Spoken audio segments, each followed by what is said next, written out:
eugenics, what they did was try to improve the opportunities for those races they considered to have civilizational capacity to thrive and flourish in the population.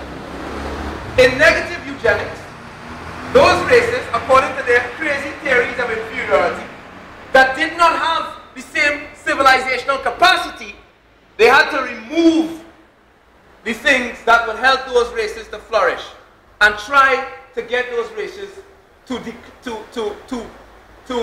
decrease in the population.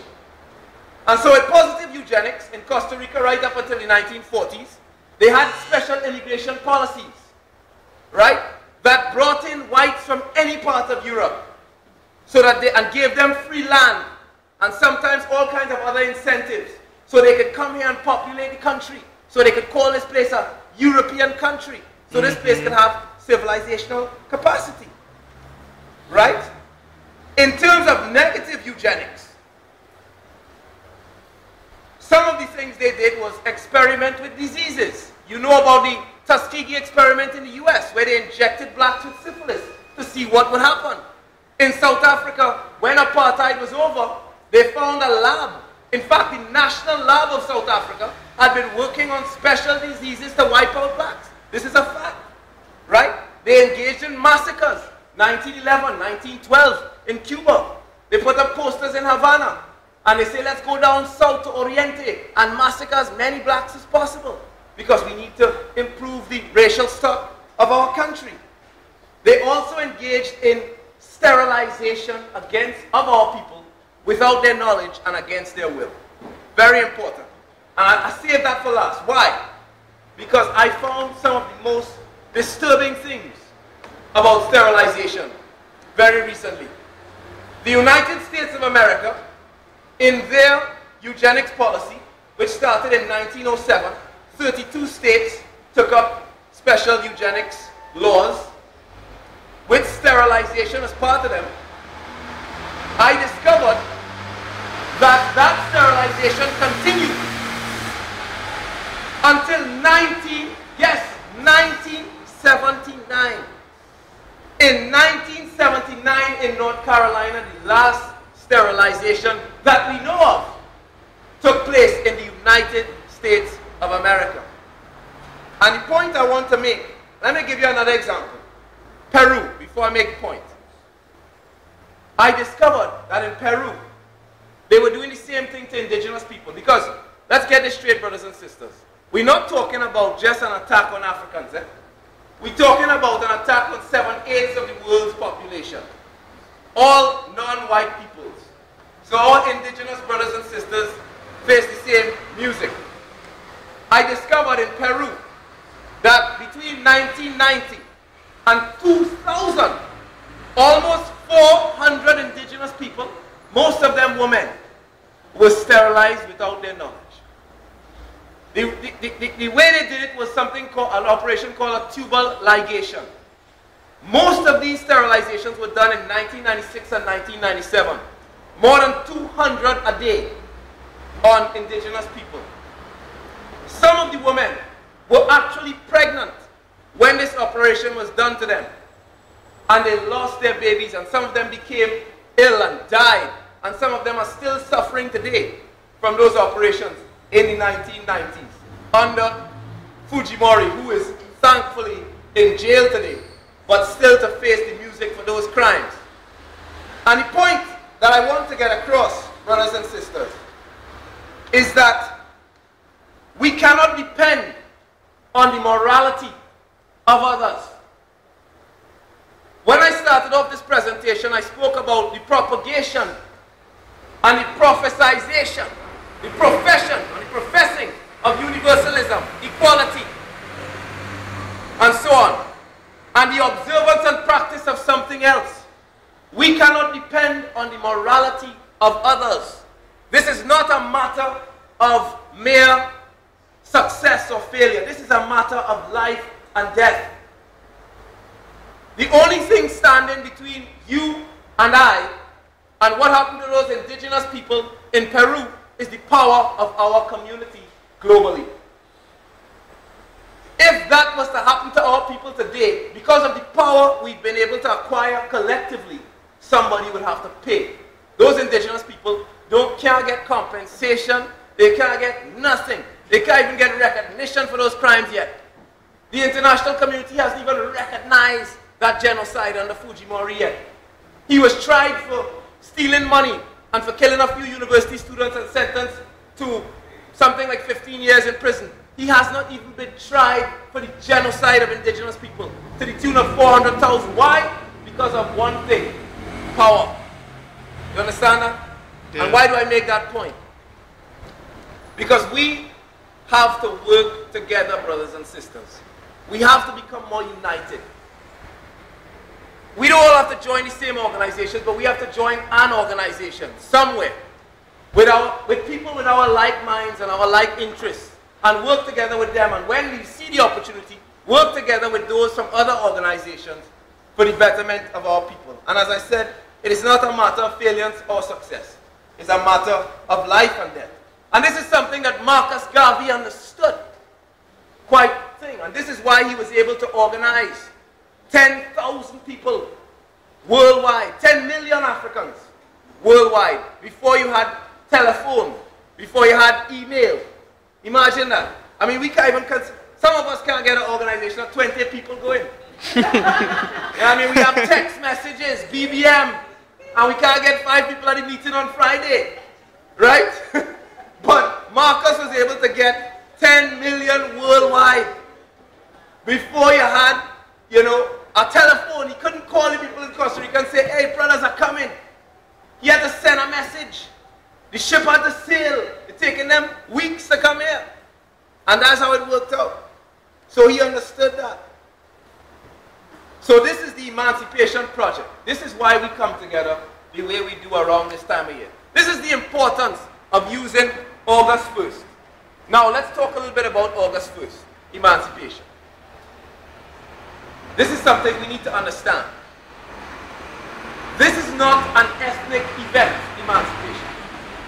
This is an event of global significance. Let's try to understand that. This is not an ethnic event. It doesn't just matter to us. It matters to the world. Emancipation is the end, represents the end of the institution of chattel slavery. It is the delegitimization of the rationale for one man to be able to own another, to do with as he will. That is a huge step in history of humanity. And the reason, brothers and sisters, thank you. The reason, brothers and sisters, that the world does not want to come to terms with this particular observance of this particular event is because it has particular significance to us. Now this is how we're going to turn it around, brothers and sisters. We're going to go out there and we're going to talk to them about the significance of the event to the world. That's how we're going to get the Costa Rican government, like the Trinidad government, to put money for emancipation. Because we're talking about a step forward, a large step forward for mankind. But we're going to use this particular observance the way our ancestors wanted it to be used, for our upliftment. The way Marcus Garvey would want it to be used. You understand the trick in this whole thing? This is an event of world significance. One of the greatest steps of mankind in history. The end of the period where one man can own another to do it as he will. Everybody has to celebrate that. Everybody has to commemorate it. Otherwise we could be doomed to relive it. But we, brothers and sisters, must continue to use this particular special event for our own interests. And that's what we've done in Trinidad. We've set up emancipation as a parallel institution to schools, to churches, etc. And wherever we find gaps in the mainstream institutions, we try to fill those gaps with the things we do between May 25th and August 1st. Wherever we find gaps in education and knowledge, wherever we find gaps in our people's ability to understand the economic system, to be able to make moves on their behalf economically.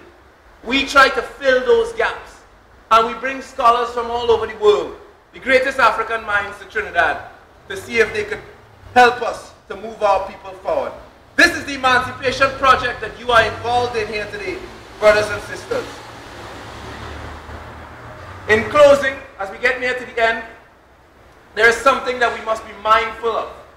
If this emancipation project is to succeed, if this emancipation project, and let's go over what we've said, we understand that the world says one thing and it does another, and we are the victims of the other thing. We understand that there are two reasons, there are two ways that they justify. One, denial of historical truth, and the other, theories of racial inferiority. We understand that the Emancipation Project is here to deal with that reality. But we have to understand something else if we're going to be successful. We have to understand that these theories of racial inferiority, this denial of historical truth, does not just affect the way other people look at us, but the way we look at ourselves. And that's very, very important. We are sometimes worse victims of this historical reality than other people who look at us with scorn. You understand what I'm saying? Yeah. And let me give you an example. I was in Guyana 2 weeks ago for a wedding. And I barely know the groom. I was there as an invitee of the bride. And after 2 days, the family came to me and said, Mr. Cameron, we'd like you to be a groomsman. I was shocked. I didn't know how it happened. Everybody was very serious when they came to me. So I said, brothers and sisters, what's the matter? Well, the groomsman who was supposed to be in your place, we had to kick him out of the wedding. I said, why? He said, because this brother from Guyana, African brother just like me and you, found out that the sister, the bridesmaid that he would be accompanying down the aisle on the day of the wedding, was from the south of Sudan. And if you know anything about people from the south of Sudan, there is nobody in this audience who is as dark as the people from the south of Sudan. They're very, very black. Right? And he said, I can't walk down the aisle with a woman so black. How are people going to look at me? And right away, in fine style, the matriarch of the family kicked him out of the wedding and uninvited his whole family. So the point I'm making is that we still have what Bob Marley called mental slavery. Steve Biko reminded us that the greatest weapon in the hand of the oppressor is the mind of the oppressed.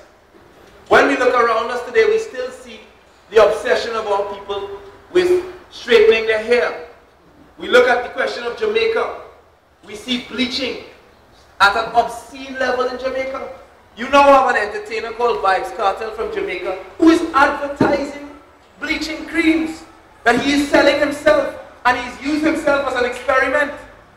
Right? And as I was telling Auntie Martha, there's a sister who says from Jamaica who was singing about it, and she says, in my life I have never seen a man who did blacker than Baba Green get whiter than Michael and Billie Jean. It's like him always celebrating Halloween.